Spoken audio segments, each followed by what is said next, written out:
Hi, Utkarsh.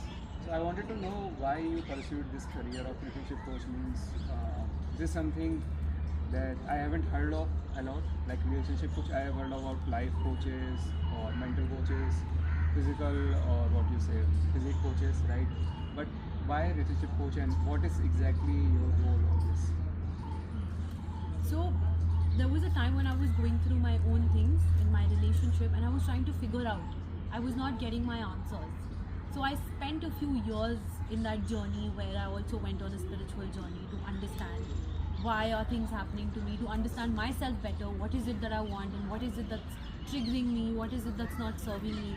So, I realized then, and it was especially at the time of COVID, I realized that people out there were really, really depressed and they were not understanding. And when I say depressed, not clinically depressed, but they were not understanding what's going on in their relationships. And honestly, in today's day and time, what I personally feel is that people are really professionally sorted. You know, they are on the right paths, they know it, but when it comes to their relationships, they're screwing it up big time. So they do need help there, and I'm just there to help people figure out. And it's not that I'm giving them any gyan. That's not something that coaches do. It's just about lending an ear and just hearing them out. What is it that they are feeling? What is it that they are going through? People just want to be heard, you know, without being judged and without being misunderstood. So that's exactly what I do. You have just mentioned there is a spiritual path that you have gone through. Is it necessary to be a spiritual person in order to have a calmness in your life or whatever you like to say? Yeah. I hope you are getting my question right. So, is it necessary to be spiritual in order to have calmness or peace in your life, or and what's the definition of spirituality or being spiritual? So, these are the two things I want to know.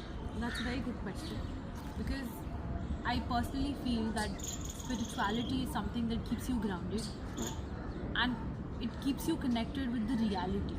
And when I say reality, you're just away from all of the materialistic things. And again, when I say materialistic things, it's not more mayas, you know, people say that just leave all of that. No, not like that.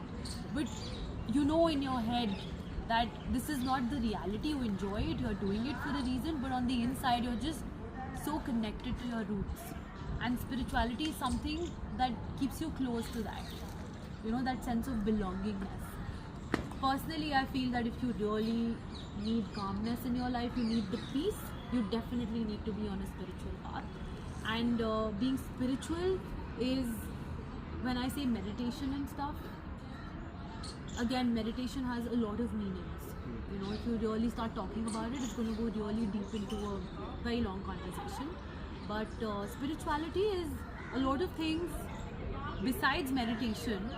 So meditation is something, what I feel is, it's not that you sit down quiet with your eyes shut and you just try and control your thoughts. No. If you're doing something with all your dedication and your mind is not going anywhere else, that's meditation.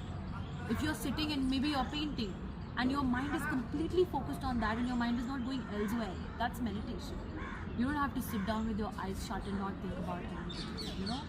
So yes, definitely spirituality plays a huge role, and it basically helps you find your center and it keeps you connected to your own self. And that is extremely important for a healthy relationship because you understand what you want and what you don't want. Perfect. I think you just answered everything from everyone's point of view.